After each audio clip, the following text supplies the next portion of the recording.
Praise లాడమ్మా. Good morning. ప్రభువైన యేసుక్రీస్తు నామంలో ఈ ఉదయకాలపు శుభవందనాలు మీ అందరికీ తెలియచెప్తున్నాను. నిజంగా మీరు మమ్మల్ని ప్రేమిస్తూ ఇప్పుడిప్పుడే అందరికీ షేర్ చేస్తూ కొన్ని నా వాక్యాలు వాగ్దానమును వింటూ ఉంటున్న మీ అందరికీ నా హృదయపూర్వకమైన వందనాలు చెల్లిస్తున్నాను. బాగున్నారమ్మ? అందరూ ఎలా ఉన్నారు? దేవునికి స్తోత్రం. నిన్నటి దినమున నేను మొన్నటి దినమున వాక్యం వింటూ ఉన్నాను. నేను కూడా ప్రార్థన చేసుకుని వచ్చి వాగ్దానం చూస్తూ ఉన్నాను. వాగ్దానం చూస్తూ ఉంటే దేవుడు నాతో కూడా చక్కగా మాట్లాడారు.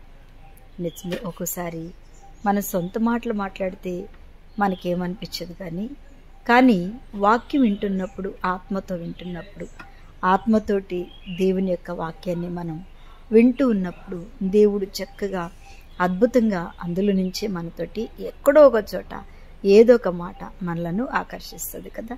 అలాగే మీ జీవితాల్లో కూడా ఏదో ఒక మాట ఎక్కడో చోట తప్పకుండా దేవుడు ఒక్క మాట చేత మిమ్మల్ని బలపరుస్తాడు. ఒక్క మాట చేతే దేవుడు చక్కగా ధైర్యమును నింపుతాడు. ఆమేన్, హల్లెలూయా. ధైర్యమును దేవుడు ఏం చేస్తాడట? నింపుతాడు. అవును దేవుని బిడ్డలారా, ఆయన నింపగలిగిన శక్తి, అద్భుతం చేయగలిగిన శక్తి, తారుమారు చేయగలిగిన శక్తి దేవుడు నిజంగా మన దేవునిలో ఉన్న కృప ఇంకెక్కడ కూడా మనం చూడలేదు. అంత అద్భుతమైన తండ్రి మనతో ఉన్నాడు.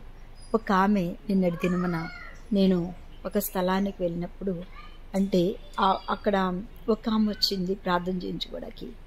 ఆమె నాతో చెప్తున్న మాట ఏంటంటే, అమ్మగారు, ఏది ఏమైనా నాకు అద్భుతం జరిగినా జరగకపోయినా, నాకు మేలు జరిగినా జరగకపోయినా, ఎన్నో మేళ్ళు దేవుడు నా జీవితంలో చేశాడు. ఇప్పుడు చేయలేదు, లేకపోతే ఇంకా ఆలస్యమవుతుంది అనే భావన నా జీవితంలో ఉన్నప్పుడు కూడా నేను దేవుణ్ణి మాత్రం ఖచ్చితంగా వదిలిపెట్టను. ఆమెను ఒక అనురాలు దేవుణ్ణి నమ్ముకున్నది.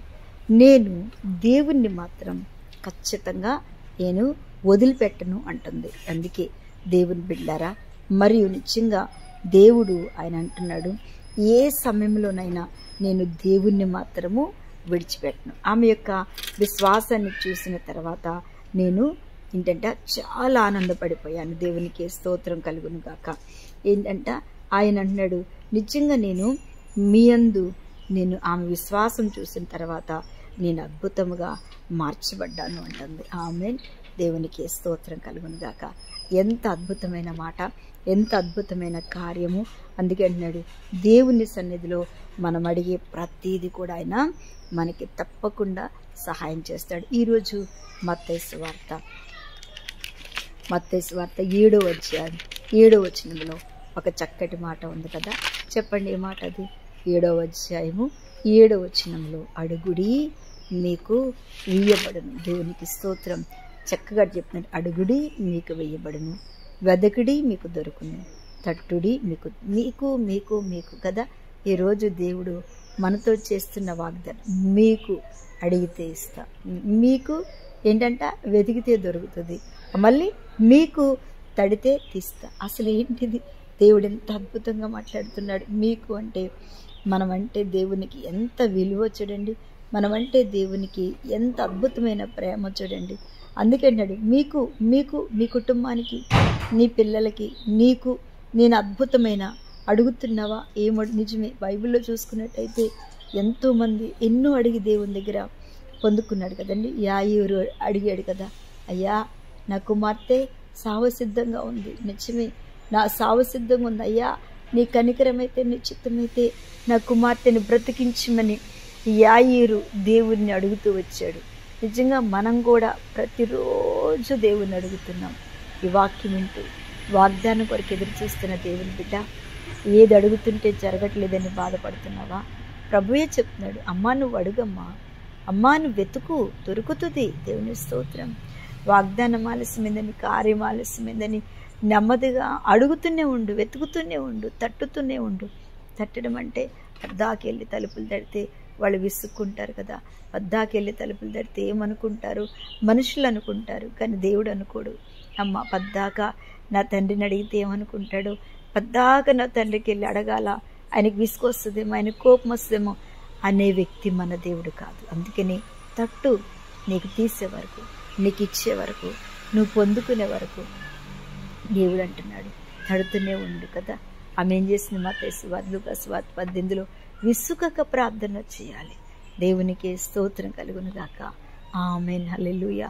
నేను ఈరోజు యోహాను సువార్త చదువుతా ఉంటే ప్రభు చెప్తున్నాడు కదా, 4వ అధ్యాయంలో సమరయ స్త్రీని ఎత్తుకుంటూ వచ్చి వారిని మార్చాడు. 5వ అధ్యాయంలోకి వచ్చేసరికి బెతస్దా కోనేటిలో ఎంత అద్భుతమైన స్వస్థత. నువ్వు స్వస్థత పొందగోరుచున్నావా అని ఈయనే ఆ రోగిని అడిగినట్టుగా మనం చూస్తూ ఉన్నాం. దేవుని బిడ్డలారా, నిజంగా మన జీవితంలో మనం దేవుణ్ణి దేన్ని అడుగుతున్నావో నీకు ఇవ్వబడుతుంది, దేన్ని తడుతున్నావో నీకు తీయబడుతుంది. నీతోనే అమ్మ మీకు మీకు మీకు ఆయన ఏమంటున్నాడు ఇక్కడ చూడు, మీరు అడిగింది, మీరు తట్టింది, మీరు ఏంటంట వెతికింది తప్పకుండా దొరుకుద్ది. దేవుని స్తోత్రం. ఏం కావాలని ప్రార్థిస్తున్నావమ్మా?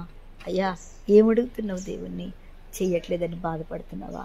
రక్త సంబంధాలు నాకు వ్యతిరేకంగా ఉన్నారు అని బాధపడుతున్నావా? అయ్యా నా సొంత వారే నాకు వ్యతిరేకిస్తున్నారని బాధపడుతున్నావా? బాధపడకు. ప్రభువు నువ్వు అడిగిన దానికంటే 2 ఆశీర్వాదం ఒక దినమున నీ శత్రువులు నీ ఎదుటి నిలబడే శక్తి ఇస్తారు. ఓపిక సహనముతో కనిపెట్టు. అప్పుడు అద్భుతమైన కార్యం ఏంటో దేవుడు నీ జీవితంలో చేసి చూపిస్తాడు. మనకందుకనే ఆయన ప్రభు అడగమంటున్నాడు, ఓపిక తెచ్చుకోమంటున్నాడు.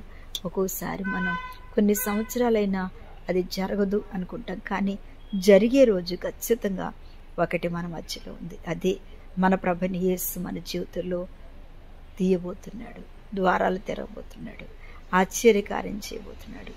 అప్పటి వరకు మనకు ఓపిక అనే వరం, విశ్వాసం అనే వరం దేవుడు మన అందరికీ అనుగ్రహిస్తూ, ఈ వాక్యం వింటున్న నీ జీవితంలో అడిగింది జరగట్లేదు అనుకోబాకు, జరిగించే సమయం వచ్చిందని దేవుణ్ణి నమ్ము, అద్భుతంగా కార్యం చేస్తాడు. పరిశుద్ధుడైన తండ్రి, ఈ దినం మాతో ఉన్నావు, మా జీవితంలో కార్యం చేసి మా ముందు నడుస్తూ నడిపించి మహిమ పొందుకోమని యేసు నామమున అడుగుచున్న తండ్రి, ఆమేన్. Praise lord. దేవుడు మిమ్మల్ని దీవించునుగాక. ఆమేన్.